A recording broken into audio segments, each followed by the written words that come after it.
future. Just my thought about what is why it is fun to be involved in occupational exposure assessment right now, because I think the possibilities will explode in the next 10 years. And basically because we have new devices, we will have new ideas about, exposures and exposure patterns. And we also have the possibility, better possibilities to study long-term consequences of exposure. And I will quickly give you some thoughts about these 4 developments. So new devices. So if I tell you about the bakery study, you would probably say, yeah, well, whatever. But in the 80s, that was the largest bakery study in the world. In the 90s, Mark Nieuwenhuizen in London did a much larger study. But in the 80s, it was, almost impossible to do these large studies. Whereas now, we have these fantastic possibilities to do large-scale studies, because we are measuring exposures probably on our own devices that we carry, like our telephones, our smartwatches, our asthma pulse sensors, inhalers that register the amount of puffs that people take. And if you link it to the environment where people are, you can actually do a very nice exposure response study. So the big challenge will be, if we have these, measurement devices, can we use these to study the dynamic patterns of exposure and health within individuals? So the acute responses to exposure can be much, much better studied than before. And we can do it in large populations. Because doing a measurement with your GSM, your smart watches, your wrist monitors, yeah, that's possible. It's quite cheap. Some examples that I think are very interesting.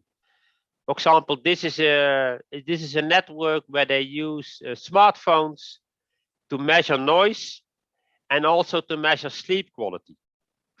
And this is an environmental study where they simply ask people to carry the smartphone, to carry the smartwatch, and they simply update the information to a server every day. And they also have, in some studies in this consortium, they have GPS data, so they know where the people are. So that's brilliant. So you have the noise patterns in the city, you have the effect on sleep quality, and you can evaluate, changes over time, because there is a traffic light. Has the traffic light an effect on noise being produced at street level? Has it an effect on the sleep quality of people in houses around, the new traffic light? That's all possible. So much more detail than before.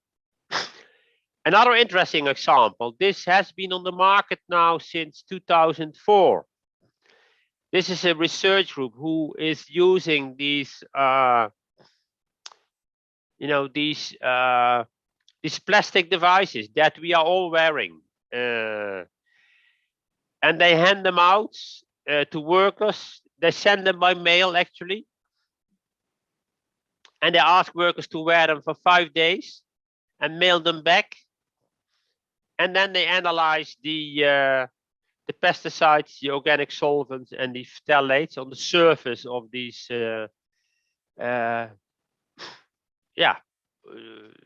these devices. And I think that's a fantastic development. Now you can send them out to 10,000 workers at no costs. They will mail them back, and you have 10,000 measurements. And in this paper, there is proof that that these wristbands can actually pick up quite reasonably well exposure to pesticides. to organic solvents, to phthalates. Susanna, you are actually using already this development. Can you explain? Yes, and yes, we are going to explain in our presentation, me and my colleague Carla, but we are using these wristbands in workers that work in a factory that recycles e-waste batteries. And our intention is to measure phthalates and also flame retardants. Okay. And we are giving, well, the workers are separated by groups, and each group, they do a specific shift. And we are giving these wristbands in the beginning of the week, and we are collecting in the end of the week, so in the end of the shift. And then we will measure the contaminants that we will find, and of course, this will be related with the exposure in the workplace, but also with other environmental samples that we are also collecting. Yeah, well, fantastic. So, you know, this is a kind of development that allows you to do much larger data collections than before. Also, you know, measuring workers repeatedly. So this is a really exciting development. And it links already, I already alluded to it, you know, we have these actigraphs that are measuring movement patterns. The Apple Watch that is measuring heart rate, even oxygen in your blood. So all these developments allow you to, you know, to expand on your classical exposure assessment strategy. And to give you an example, so here is a study where they use these actigraphs, and they could actually link the postures, the sitting. The sitting was measured very accurately at work and in leisure time, and they could link sitting behavior at work and sitting behavior at leisure time to the intensity of the back pain. Isn't that fascinating? You know, 15 years ago, this kind of a study would be impossible. A second era that's rapidly developing is this this era of, you know, new exposures. So coming back to the mixtures, if you would like to measure, for example, pesticides, that's almost impossible because an average farmer across a season would use 50 to 20 different pesticides. So the only way to measure it is actually using these kind of wristbands. So in the lab, you can distinguish all these different pesticides, or you have to come up with a biological agent in the urine that captures the complete pesticide exposure pattern. And those are I think, the new developments. But also we can now measure, for example, biological determinants or biological risk factors. And this is a study from the Netherlands, for example, where they measured outbreaks of Q fever, and they linked it actually to the biological factors creating the Q fever.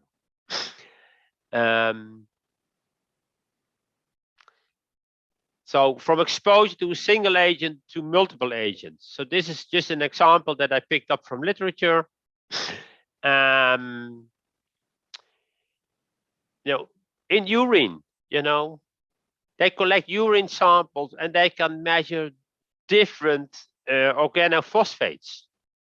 And this is very helpful. And if you link this to the determinants of exposure, you will notice that, well, I think in this study, it was conducted in the Generation R birth cohort study, that the major contributor to pesticide exposure among pregnant women is actually not the job, but is actually the dietary pattern.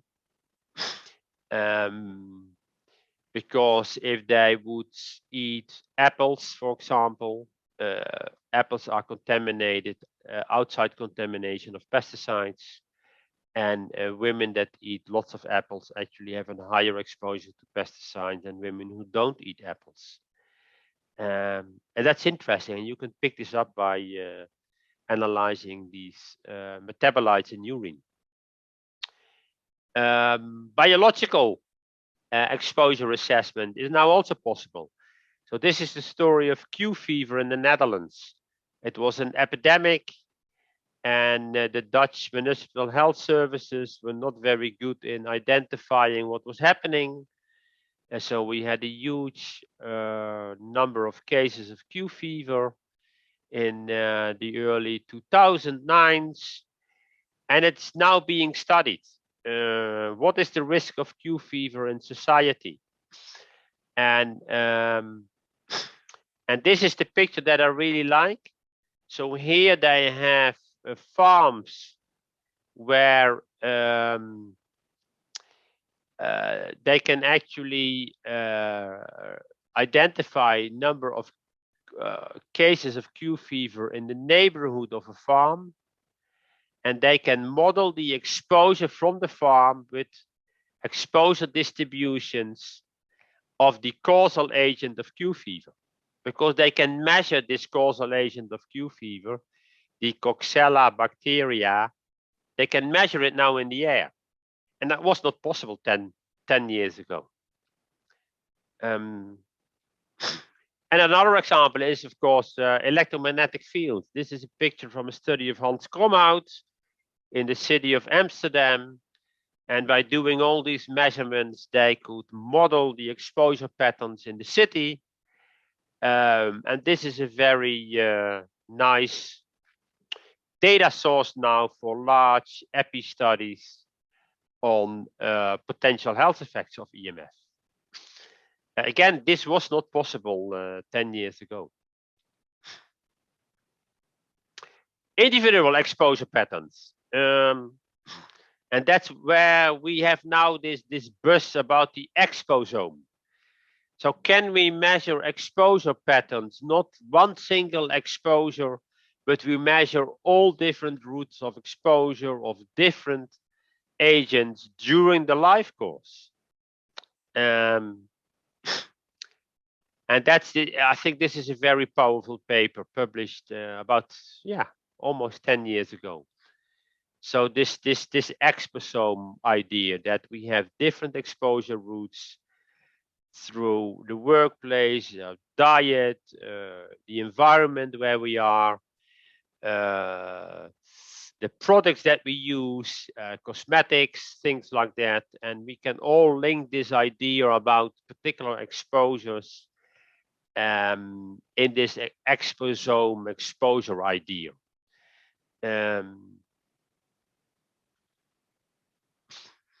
For example, if you are interested in endocrine disrupting chemicals, as I've been interested in for a number of years, it was very obvious that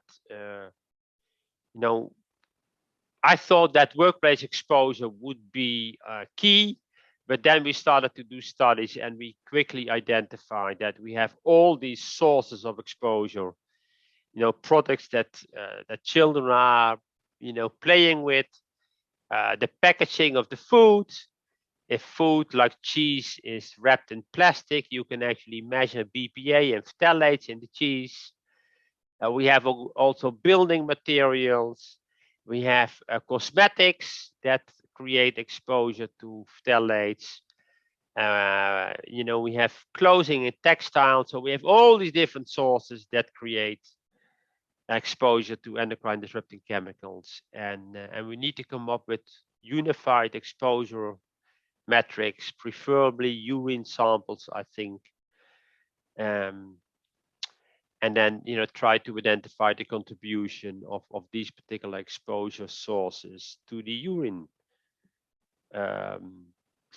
exposure that we measure. This will be very challenging in the next 10, 15 years. Another article that you may read of Steve Rappaport, where he pleased that the exposome idea is a very powerful idea if we are going to use biomarkers. Markers in blood, markers in urine. and he coined the term exposome-wide association studies.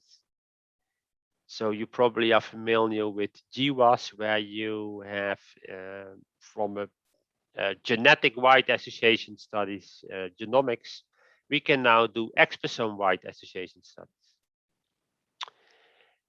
And then the last part that I'm very excited about is that in the traditional study, we would publish results like the cumulative exposure of 10 years to flower dust is associated with the increased risk of 1.6 to contract occupational asthma.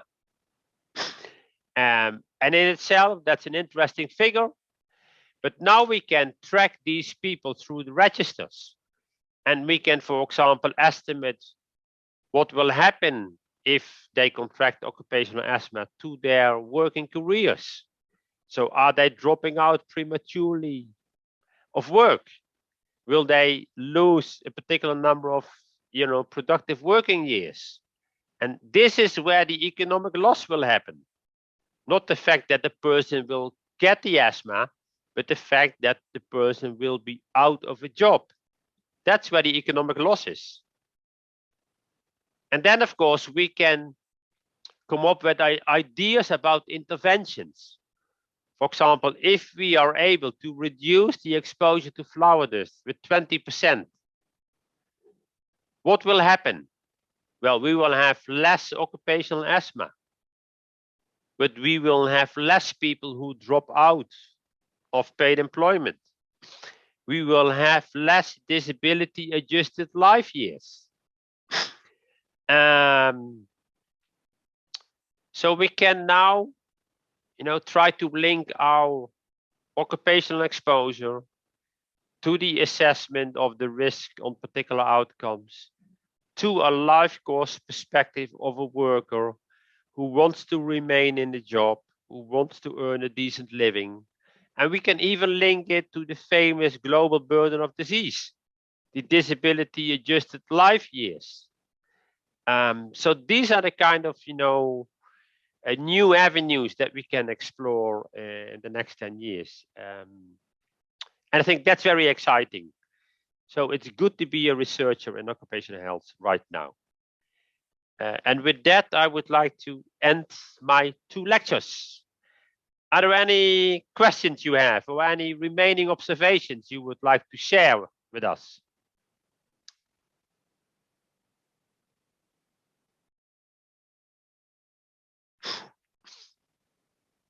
Bendik.